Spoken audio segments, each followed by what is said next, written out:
तो भाई ये iQOO Neo 10 versus Poco F7 के वीडियो की जो डिमांड थी ना वो बहुत हाई थी। और हो भी क्यों ना, क्योंकि दोनों की जो टारगेट ऑडियंस है ना वो सेम है, वही गेमिंग परफॉर्मेंस वाली। परंतु हमने इन दोनों फोन्स के ऊपर ना अच्छे से अलग अलग टेस्ट किए हुए हैं और आज की इसी वीडियो में आपको परफॉर्मेंस, कैमरा, बैटरी सब कुछ अच्छे से एक्सप्लेन करूंगा। और इसीलिए वीडियो में थोड़ा सा विलम्ब भी हुआ।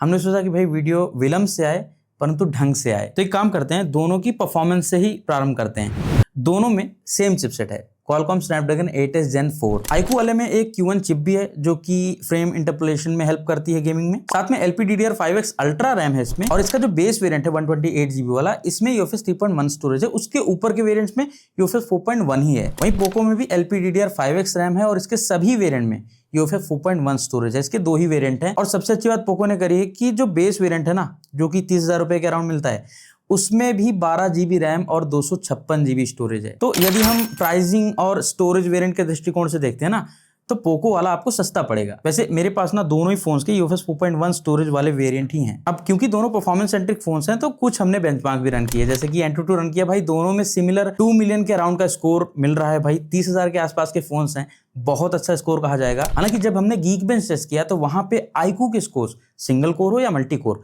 थोड़ा सा ज्यादा रहे। और इसके बाद 3D मार्क टेस्ट किया, यहाँ पे पोको की स्टेबिलिटी और लूप स्कोर्स दोनों iQOO से ज्यादा रहे, बट FPS और थर्मल्स को ज्यादा बेटर मैनेज किया है यहाँ पे iQOO ने। चलिए इसके बाद ना हमने कुछ प्रैक्टिकल टेस्ट रन किए, जैसे वीडियो रेंडर टेस्ट। और इस वाले टेस्ट के रिजल्ट भाई ऑलमोस्ट टाई रहे। और ये 14GB का फोल्डर जब हमने इंटरनली कॉपी पेस्ट किया ना, तो इसमें थोड़ा सा पोको आगे रहा। हैवी एप्स को लोड करने की बात करें ना, तो भाई दोनों बहुत सिमिलर परफॉर्म करते हैं। कभी पोको आगे रहता है, कभी iQOO आगे रहता है। यहाँ पे डिफरेंस बहुत बड़ा है ही नहीं, परंतु यहाँ पे गेमिंग में डिफरेंस है। देखिए iQOO में क्या है कि अभी के टाइम पे ही BGMI हो या COD मोबाइल हो, दोनों पे हर मोड में 120 FPS गेमिंग का सपोर्ट है। बट पोको में आज के टाइम पे सिर्फ 90 FPS का सपोर्ट है। फ्यूचर में हो सकता है 120 FPS का सपोर्ट इसमें भी आ जाए, बट अभी के टाइम पे जो है हम वही बता सकते हैं। और मेरे ख्याल से ना पोको को भी यहाँ पे एटलीस्ट इतना करना चाहिए था कि गेमिंग फोन लॉन्च कर रहे हैं तो ऐसा कुछ करते हैं कि 120 FPS डे 1 से ही इनेबल्ड रहता। और iQOO में 120 FPS का सपोर्ट भी है और गेमिंग स्टेबिलिटी भी काफी अच्छी है। हालांकि इन दोनों को हमने साथ में जब टेस्ट किया ना, तो 90 FPS गेमिंग सेट करके ही टेस्ट किया था BGMI को।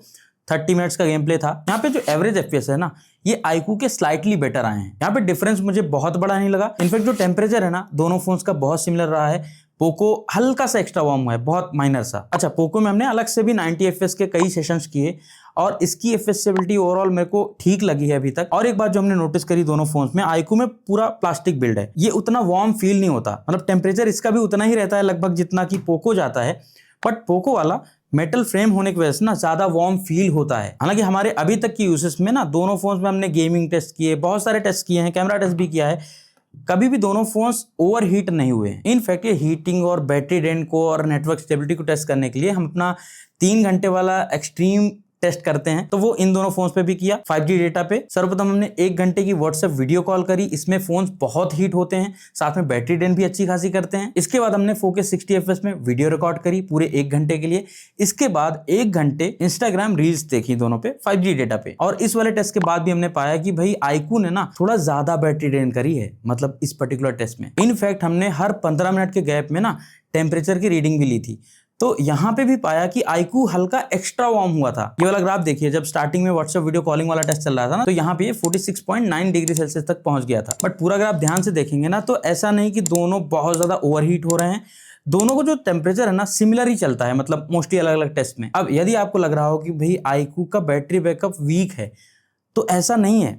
जब मैंने इसको एज अ प्राइमरी फोन बना के टेस्ट किया था, तो इसने मुझे अभी जो पोको का बैटरी बैकअप है रेगुलर यूसेज में, उससे बेटर स्टैंड बाई, उससे बेटर बैटरी बैकअप दिया था। इनफैक्ट iQOO का जो आइडल ड्रेन है ना, वो भी थोड़ा सा मुझे कम लगा। तो स्पेशल कुछ टेस्ट में iQOO एक्स्ट्रा बैटरी ड्रेन कर रहा है, बट कुछ कुछ जगहों पे ये बेटर बैटरी बैकअप भी देने में सक्षम है। अब क्योंकि iQOO में 7000 mAh की बैटरी है और पोको में है 7550 mAh की बहुत बड़ी बैटरी, बट दोनों फोन्स में ना आपको बैटरी बैकअप लगभग सिमिलर मिलने वाला है। हालांकि यहाँ पे चार्जिंग स्पीड में डिफरेंस है, iQOO वाला थोड़ा जल्दी चार्ज हो जाता है, पोको को पूरे 1 घंटे लग जाते हैं। और चार्जिंग डिपार्टमेंट में कुछ और डिफरेंसेस भी हैं, जैसे कि बाईपास चार्जिंग सपोर्ट करता है iQOO, अच्छी बात है। वहीं पे पोको 22.5 वोल्ट से रिवर्स चार्जिंग को सपोर्ट करता है, तो आप इसको यूज करके अपने दूसरे फोन या दूसरे गैजेट्स को चार्ज कर सकते हैं। इनफैक्ट फास्ट चार्ज कर सकते हैं। 22.5 मतलब ठीक ठाक स्पीड है। तो देखिए बैटरी को साइड करके यदि हम परफॉर्मेंस कंक्लूजन की बात करते हैं ना, तो दोनों में जो सेम चिपसेट है ना, सिमिलर सा परफॉर्म कर रहा है। किसी टेस्ट में कभी हो सकता है पोको आगे निकल जाए, कभी हो सकता है आईक्यू भी आगे निकले। दोनों ही ब्रांड्स ने चिपसेट को अच्छे से ऑप्टिमाइज किया है। थर्मल्स भी कंट्रोल में ही है। हाँ, 120 FPS गेमिंग सपोर्ट करने के लिए ना, गेमिंग के लिए अभी के टाइम पे मुझे आईक्यू बेटर लग रहा है। परंतु जैसे हम एक और प्रैक्टिकल पॉइंट की बात करते हैं डिजाइन एंड ड्यूरेबिलिटी की, वहां पे मुझे पोको बेटर लगा। देखिए उसका रीजन है, जैसा मैंने बताया कि आईक्यू में ऑल प्लास्टिक बिल्ड है, देखने सुनने में ये थोड़ा साधारण फोन लगता है। परंतु पोको की बात करते हैं तो देखो इसमें मेटल का फ्रेम मिल जाता है, ग्लास बैक है, इन हैंड फील ना इसकी नो डाउट बहुत प्रीमियम है। हालांकि दोनों को साइड बाय साइड देखेंगे ना तो ऐसे दोनों बहुत छोटे या कॉम्पैक्ट फोन नहीं है भाई, बड़े फोन्स हैं। इनफैक्ट जो पोको है ना ये आपको थोड़ा थिक भी फील होगा, और ये थोड़ा लंबाई में हल्का सा छोटा है आईक्यू से, बट चौड़ाई में थोड़ा सा ज्यादा है। बल्कि नॉर्मली जब दोनों को यूज कर रहा था ना तो मुझे लगा कि ये बहुत ज्यादा भारी है as compare to IQ, but दोनों को जब मैंने चेक किया ना तो ये मात्र 10 ग्राम भारी है आईक्यू से। दोनों के डिजाइन और बिल्ड में ना एक और बड़ा डिफरेंस है। आईक्यू में IP65 की प्रोटेक्शन मिलती है, वहीं पे पोको ना आपको strong water and dust protection offer करता है IP66, 68 एंड 69। हालांकि दोनों की जो हैप्टिक मोटर है वो पिन पॉइंट वाली है, सॉलिड वाली है, अच्छी फील होती है। बस आपको एक ध्यान रखना है, जब आपके पास पोको आएगा ना तो इसमें डिफॉल्ट Xiaomi का ही कीबोर्ड रहेगा, उसके साथ हैप्टिक फीडबैक एक्सपीरियंस ना टाइपिंग के दौरान आपका उतना अच्छा नहीं रहेगा। जी बोर्ड यूज करेंगे तो आपको बढ़िया फील आएगी, और इसी के साथ यदि आप एंड्रॉयड को सब्सक्राइब करेंगे तो हमें भी थोड़ा बढ़िया फील आएगी, और आप एक लाइक भी दे सकते हैं अपना वीडियो में यदि आपको हमारी टेस्टिंग और हमारी वीडियोस अच्छी लगती हैं तो। बाकी दोनों में डुअल सिम यूज कर सकते हैं, ई सिम सपोर्ट नहीं करते हैं, ना ही माइक्रो SD कार्ड लगा सकते हैं। अच्छा, पोको का जो मेरे पास वेरिएंट है ना ये लिमिटेड एडिशन वाला है। इसके अलावा जो दूसरे वेरिएंट हैं वो प्लेन रहेंगे। इसमें थोड़ा सा इन्होंने बैक में कलाकारी करी है जो कि अच्छा लगता है, बट इसका जो ग्लास है ना ये फिंगरप्रिंट इसमें भाई साहब बहुत चिपकते हैं, मतलब बार बार पहुंचना पड़ता है इसको। आई विश पोको ने ना इस वाले वेरिएंट के साथ में ट्रांसपेरेंट बैक केस दिया होता। बैक केस दिया है बट इसको लगाने के बाद ना बैक का डिजाइन ऐसे दिखता नहीं है। वैसे इन दोनों फोन्स को जब आप फ्रंट से देखेंगे ना तब भी हो सकता है पोको आपको ज्यादा प्रीमियम लगे। रीजन है, देखिए दोनों में फ्लैट डिस्प्ले है पहली बात, बट पोको में जो एजेस हैं भाई इसमें बहुत अच्छा सा एक रेडियस ऐड किया गया है, बहुत राउंडेड सा डिजाइन दिया गया है जैसे होता नहीं फ्लैगशिप फोन्स में। और इसके अलावा भी थोड़ा थिन एंड सिमेट्रिकल बेजल्स हैं जो कि फ्रंट से भी इसका लुक थोड़ा अच्छा बनाते हैं। परंतु कुछ प्रैक्टिकल पॉइंट्स में मुझे आईक्यू बेटर लगा। दोनों में 1.5 के रेजोल्यूशन वाली 120 हर्ट्ज की डिस्प्ले है, इन डिस्प्ले स्कैनर है, नीचे साइड काम अच्छा करता है, कोई दिक्कत नहीं। मेन जो अंतर है ना वो मुझे आउटडोर ब्राइटनेस में लगा। आईक्यू वाला ना डायरेक्ट सनलाइट में थोड़ा ज्यादा ब्राइट रहता है। हालांकि ये अंतर उतना बड़ा नहीं है, दोनों की डिस्प्ले में ना ऐसे बाहर विजिबिलिटी रिलेटेड इश्यूज नहीं है। बट जब मैं दोनों में कुछ कंटेंट देख रहा था ना तो आईक्यू की डिस्प्ले मुझे थोड़ा ज्यादा पंची कलर शो कर रही थी। हालांकि आप चाहें तो कलर स्कीम को चेंज कर सकते हैं, लाइक बाय डिफॉल्ट ओरिजिनल पे रहता है, ये विविध पे रख सकते हैं, थोड़ा सा पंची कलर्स आपको पोको में भी दिख जाएंगे। बाकी दोनों ही भाई अच्छी डिस्प्ले वाले पावरफुल फोन्स हैं, तो YouTube में भी 4K 60 FPS HDR कंटेंट एकदम आराम से प्लेबैक कर लेते हैं। हाँ, नेटफ्लिक्स जब मैंने टेस्ट किया ना तो यहाँ पे पोको थोड़ा सा आगे हो जाता है क्योंकि ये डॉल्बी विजन कंटेंट को स्ट्रीम कर सकता है, वहीं पे आईक्यू में HDR10 कंटेंट आप स्ट्रीम कर सकते हैं। बाकी दोनों में हाई फ्रीक्वेंसी PWM डिमिंग भी है, जितनी फ्रीक्वेंसी भी है दोनों में आपको दिक्कत नहीं होगी। अच्छा, अभी एक मेन पॉइंट जो बचता है इन दोनों फोन्स का वो कैमरा है, बट उससे पहले एक चीज और बताना चाहूंगा, दोनों की जो कनेक्टिविटी है ना इसने भी हमें निराश नहीं किया है। 5G के अच्छे खासे बैंड्स हैं, Wi-Fi 7 का सपोर्ट है। हाँ, जो Type-C पोर्ट है ये USB वर्जन 2.0 वाला ही है, बट हाँ एयर ब्लास्टर और NFC दोनों फोन्स में मिलता है। अच्छा, दोनों को टेस्ट करने के दौरान ना एक चीज हमें और पता चली, बड़ी इंटरेस्टिंग है ये।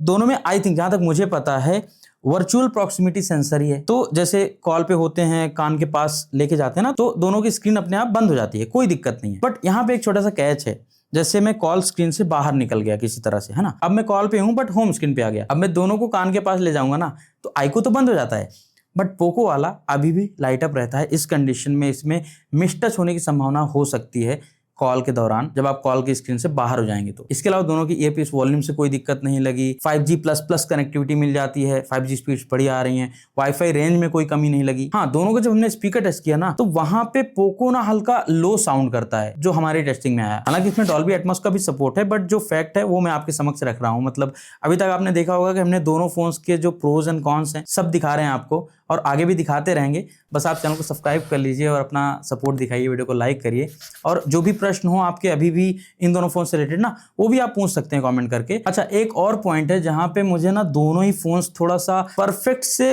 पीछे लगे। जी हाँ, मैं बात कर रहा हूँ सॉफ्टवेयर की। देखिए दोनों फोन्स चलते हैं एंड्रॉइड 15 पे, आईक्यू वाला चलता है FuntOS 15 पे और पोको चलता है HyperOS 2 पे। यहाँ पे सॉफ्टवेयर सपोर्ट के मामले में ना पोको आगे है, इसको 4 साल का OS अपडेट मिलेगा, साथ में 6 साल का सिक्योरिटी पैच अपडेट। बट भाई दोनों ही फोन्स में ना ब्लोटवेयर अच्छी खासी मात्रा में है। दोनों में ऐसे फर्जी गेम्स मिल जाएंगे, फालतू की एप्लीकेशंस प्री इंस्टॉल मिल जाएंगी, अनइंस्टॉल कर सकते हैं, हो जाएंगी। साथ ही यूआई में अलग अलग स्थानों पे आपको कुछ यूआई एड्स भी देखने को मिलेंगे, रिकमेंडेड एप्लीकेशंस के रूप में या फिर ऐसे। हाँ, प्ले स्टोर से भी कोई एप्लीकेशन इंस्टॉल करते हैं ना, तो आईकू वाला आपको कई बार वल्गर ऐप रिकमेंडेशन भी शो करता है, जो कि पोको नहीं करता, तो ठीक है। अब वैसे ओवरऑल देखते हैं तो यूआई के मामले में पोको का यूआई ना ज्यादा मॉडर्न फील होता है कुछ स्थानों पे, बट जैसे होम स्क्रीन के आइकन्स देखते हैं ना, तो ये बहुत आउटडेटेड है भाई आज के टाइम पे। जबकि MIUI में भी आइकन्स काफी बढ़िया हैं, जो फंटच वैसे अभी का भी, इसके भी जो होम स्क्रीन के ऐप आइकन्स है ना, वो ज्यादा मॉडर्न लगते हैं। बाकी दोनों फोन्स के जो एनिमेशन है यूज करने में वो बहुत अच्छे हैं। इनफैक्ट दोनों में ही नेटिव डायलर मिलते हैं, तो आप साइलेंट कॉल रिकॉर्डिंग भी कर सकते हैं। और पोको वाले में तो कॉल समरी का भी ऑप्शन मिलता है, हिंदी भाषा का भी सपोर्ट है, तो आप हिंदी में भी किसी से बात करेंगे तो उसको समराइज कर सकते हैं AI रिकॉर्डर के थ्रू। इसके अलावा दोनों फोन्स में ना AI के भी फीचर्स बड़े सिमिलर से हैं, Google Gemini, circle to search दोनों में मिलता है। दोनों में आप इमेजेस को ना एक्सपैंड कर सकते हैं, इमेजेस का ऐसे कटआउट निकाल सकते हैं। बट जैसे ओवरऑल सॉफ्टवेयर को जज करना होगा तो वहां पे मैं पोको के साथ ही जाऊंगा, बस ये होम स्क्रीन और ऐप ड्रॉअर को थोड़ा सही कर दें। और अब ना एक इंपॉर्टेंट पॉइंट जो कि है कैमरा, उसकी बात करते हैं। देखो दोनों में मेन कैमरा है 50 मेगापिक्सल का V2IS, सोनी IMX 882 सेंसर है दोनों में, है ना। 8 मेगापिक्सल का अल्ट्रा वाइड है इसके अलावा बैक में। 32 मेगापिक्सल सेल्फी कैमरा है आईकू में और 20 मेगापिक्सल है पोको में। तो सबसे पहले ना वीडियोस देखते हैं। तो देखिए मेन कैमरा दोनों का 4K 60 FPS में वीडियो रिकॉर्ड कर सकता है, स्टेबिलिटी सही है। ध्यान से देखेंगे तो पोको वाला थोड़ा ज्यादा स्टेबल वीडियो आपको रिकॉर्ड करके देता है।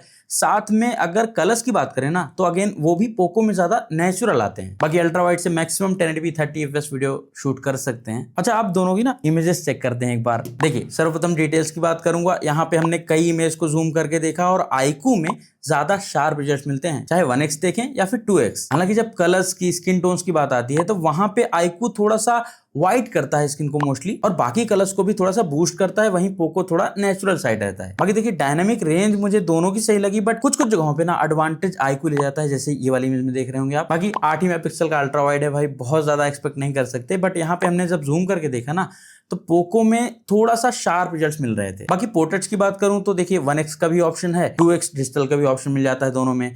आईकू में 1.5x का भी है, और हमने बहुत सारी पोर्ट्रेट इमेज को क्लिक किया, एनालाइज किया, परंतु निष्कर्ष ये निकला कि दिन के समय पे ना आईकू ज्यादा बेटर पोर्ट्रेट इमेज कैप्चर कर सकता है, परंतु कुछ कंडीशंस में आईकू भी थोड़ा सा फेल होता दिखता है, जैसे कि रात के टाइम पे बहुत ज्यादा कॉन्ट्रास्टी इमेज कैप्चर करता है, मतलब ओवर कॉन्ट्रास्ट ऐड कर देता है। और यदि फ्रंट कैमरा की बात करूं ना, तो यहाँ पे भी मुझे दोनों का कैमरा ना बहुत ऊपर नीचे लगा। पहली बात, डिटेल्स मुझे आईकू की बेटर लगी, बट स्किन टोन्स के मामले में ना अलग अलग कंडीशंस में पोको थोड़ा सा ज्यादा कंसिस्टेंट रहता है। आईकू वाला कभी गोरा कर देगा, कभी लाल कर देगा, कभी ओवर शार्प कर देगा, और दोनों में से एक सेल्फी कैमरा चूज करना होगा ना, तो मैं संभवतः आईकू पिक करूंगा, वो भी इसलिए क्योंकि ये 4K वीडियो भी रिकॉर्ड कर सकता है। अब ये वीडियो फ्रंट कैमरा शूट कर रहा हूँ, दोनों में जो मैक्सिमम रेजोल्यूशन और FPS का सपोर्ट है उसके अंदर। बाकी आईकू में क्या है कि फ्रंट कैमरा में EIS बिल्कुल है ही नहीं, मतलब किसी भी रेजोल्यूशन पे, किसी भी FPS पे।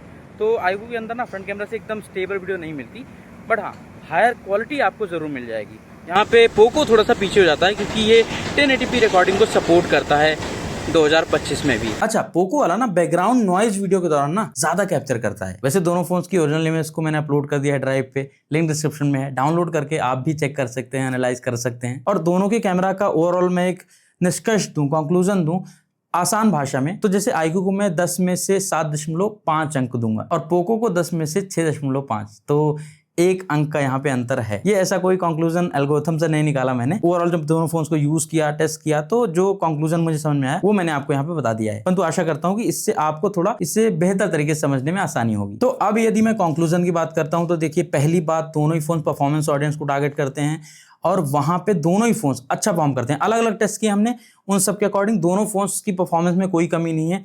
बस BGMI गेम्स जैसे हो गए, COD हो गया, वहां पे 120 FPS का सपोर्ट यदि पोको भी दे देता है ना, तो बहुत अच्छा रहेगा, क्योंकि अभी के टाइम पे गेमिंग के लिए ना थोड़ा सा मुझे आईकू बेटर लग रहा है। इसके अलावा पोको के पास एक एडवांटेज है डिजाइन एंड ड्यूरेबिलिटी का, और ये पोको का एक स्ट्रॉन्ग पॉइंट है, इसमें कोई डाउट नहीं है। और वैसे तो पोको की बैटरी भी बड़ी है, बट हाँ दोनों में ऐसे बैटरी बैकअप रिलेटेड बहुत ज्यादा डिफरेंसेस नहीं लगे मुझे, बट हाँ कैमरा में अंतर लगा है। आईकू मुझे थोड़ा सा ओवरऑल बेटर कैमरा फोन लग रहा है एज कम्पेयर टू पोको। बाकी प्राइसिंग के मामले में कहीं ना कहीं पोको ने बाजी मारी है। अच्छा, हमारी बाकी वीडियोस की तरह ही ना इस वीडियो में भी आपको दोनों फोन्स के प्रोज एंड कॉन्स, छोटे बड़े जो भी अंतर होंगे वो देखने को मिले होंगे, तो इसके अकॉर्डिंग आप कौन सा पिक करोगे, कौन सा चूज करोगे, वो आप कमेंट्स में बता सकते हो। बाकी आशा करता हूँ वीडियो आपको पसंद आई होगी। कुछ भी प्रश्न हो वो भी आप पूछ सकते हैं कमेंट्स में। हम मिलते हैं आपसे अगली वीडियो में। नमस्कार।